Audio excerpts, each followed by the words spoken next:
In this issue, we dive into a dark corner of the DC universe, where one of Flash's old enemies, Heatwave, finds himself on a brutal journey through fire, violence, and survival. This story begins with a speeding train tearing down the tracks, and right on top of it is Heatwave. He's not here for money or power. He wants something more intense. The Firestorm Matrix currently residing within Ronnie Raymond. But Ronnie isn't alone. Jason is there too, until he's not. Heatwave burns Jason alive right in front of him, turning the scene into absolute horror. And with Jason gone, Ronnie can't activate the Matrix. What follows is pure chaos. Heatwave confronts Ronnie, flames surrounding them, and in the madness, the train derails and crashes into oblivion. When the smoke clears, Cyborg arrives. He pulls Ronnie from the wreckage and takes Heatwave into custody. But this isn't your standard arrest. Heatwave's body is scorched from the blast and he's barely alive. It's a brutal end to a brutal attack. 6 months later, things get worse. Heatwave is transferred to Queens Row Penitentiary, a fortress built to house the worst of the worst, especially metahumans. The prison is owned by Green Arrow Industries, and its walls are rigged with tech that keeps powers in check. It doesn't take long for the atmosphere to show its teeth. Inside, there's a war brewing between metas and normals. At first, Heatwave becomes an easy target, but he doesn't stay a victim for long. When other inmates try to push him around, he responds the only way he knows, with fire. He burns one of them alive. The entire prison takes notice. The guards respond by throwing him into solitary. Even there, he's mocked, especially by Amazo, one of the prison enforcers. They try to break him mentally, calling him names and keeping him isolated. But Heatwave isn't someone who cracks. He waits. Eventually, he's brought out of solitary and taken to the Row, the final stop before execution. Non-metas lose their weapons. Metas get something worse.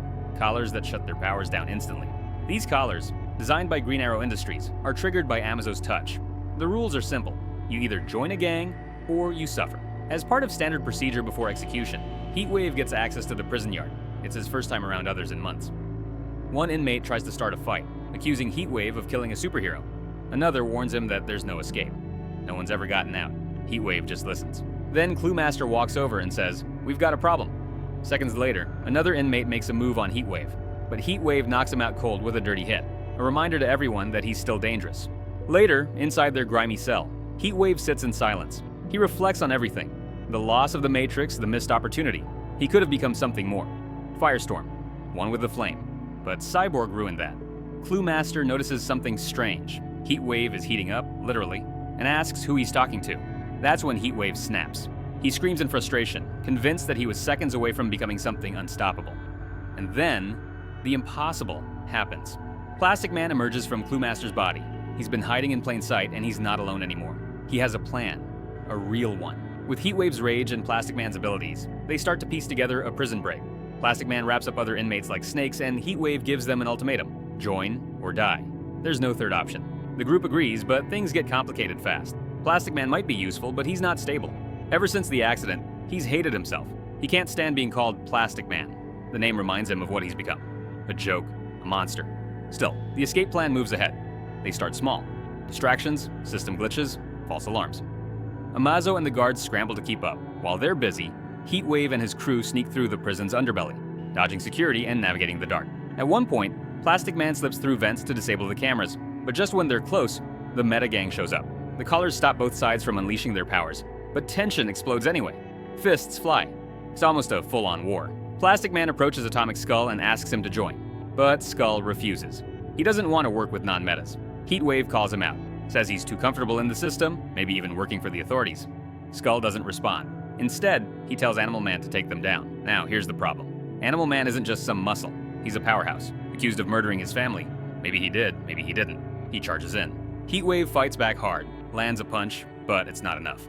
Skull removes Animal Man's collar, and just like that, the monster is unleashed. Animal Man grabs Heatwave and starts choking the life out of him. It looks like the end, but Heatwave finds an opening and does something that no one expects.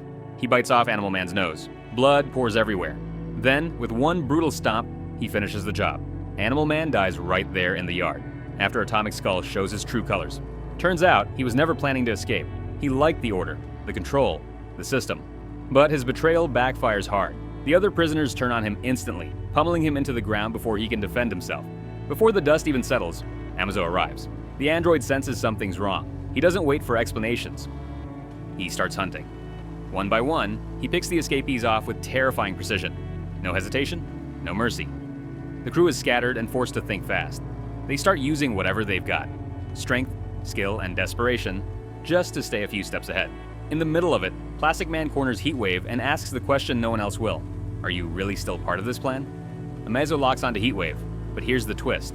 The system can't identify him. There's no data, nothing to scan. That gives Heatwave a few precious seconds, and then it gets wild. Plastic Man, who's been hiding as part of Heatwave's body, launches himself like a spear straight through Amazo's eye. But Amazo doesn't fall, because inside him is Adam. Adam steps out of the wreckage and into their path like a final boss. Heatwave doesn't blink. He steps forward and makes it clear. Adam can either help or end up just like the others. With the pressure on, Adam admits there are more robots hidden throughout the ship. Heatwave doesn't flinch. He wants locations, access, all of it. Eventually, they reach the loading dock and reclaim their confiscated gear, or so they think. But every weapon, every gadget, every piece of their tech has been scanned and integrated into the ship's defenses. Their own stuff has turned against them. It's a trap, layered inside a trap. Adam scoffs, says the whole escape was pointless, that they were always doomed. But Heatwave cuts through the noise. He demands one thing, the key, the one that will unlock the metahuman collars, and he wants to know who can help them finish this thing. Adam stalls, says he's read Heatwave's files, knows what he's really after. Not freedom, but power. Before he can say another word, Heatwave crushes his head like a tin can. Plastic Man pulls something from behind and calls it a present. It's Heatwave's original suit, flamethrowers and all. Turns out, Green Arrow had been stealing their tech and selling it like black market candy. Now, the tech is back where it belongs. Plastic Man urges they need to leave. The Air Force is closing in, but Heatwave doesn't budge. He's got unfinished business. He marches to the control room and torches it. Literally. Flames roar through the tech center. Everyone inside is incinerated in seconds. That's when his real plan becomes clear. He's going to crash the entire ship into Detroit, now known as Cyborg City. Plastic Man loses it. He was promised a breakout, not a massacre. Heatwave laughs it off, calls him soft. Plastic Man gives him one last warning. Stop the ship or he'll do it himself. Some of the prisoners side with Heatwave, others don't. A fight breaks out. Plastic Man takes them on, twisting, stretching, snapping bones without killing, but the distraction gives Heatwave enough time to turn the tables. He melts Plastic Man to the floor, searing his rubbery form into the metal beneath them. Meanwhile, down in the city, Cyborg is wrapping up a robbery case when the alert hits. A prison ship is incoming, and it's on fire. He races into the sky and intercepts, hacking into the prison's systems midair. Within seconds, he takes command. Heatwave sees the control shift and knows who's behind it. Cyborg, again, he's had enough. He demands think or fix it. If not, he'll be next to burn. The ship spirals toward a crowded hockey stadium. Cyborg broadcasts an evacuation order just in time, then slams the vessel down into the earth. The impact is massive. The doors burst open, and what's left of the crew stumbles out into freedom. They made it. They escape. But the price is steep. Black Manta appears, cold and focused, and confirms the worst. People are dead. Civilians. The crash wasn't just loud. It was lethal. Heatwave assumes Cyborg is done, crushed in the wreck. But he's wrong. Cyborg drags himself from the wreckage, still functional. Heatwave charges, fury in every step. He beats Cyborg with his own severed arm, shouting every word he's held in for years. Rage, hatred, jealousy. But Cyborg's not down yet. Even separated from his body, his tech is still active. His arm snakes around Heatwave's throat, choking him hard. Heatwave tries to finish it with one final blast, but Cyborg reverses it, slams him down, and silences him with one blow. Standing tall, Cyborg warns everyone, this ends now. Anyone who resists will be shut down, for good. The rest surrender. They know when they've lost. Cyborg's systems are running on fumes, but his resolve is unshaken. Heatwave growls that he's lost everything. His city, his fire, his soul. But Cyborg stands firm. He hasn't lost a thing. The city will rebuild. So will he.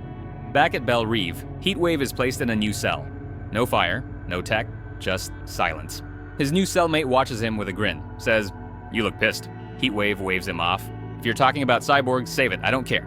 But the cellmate shakes his head. Not Cyborg. And at last, Plastic Man rises from inside the man's body. His form warps into something cold, angry, and quiet. Payback's coming. Let me know what you think in the comments about this. And for now, I'll catch you next time.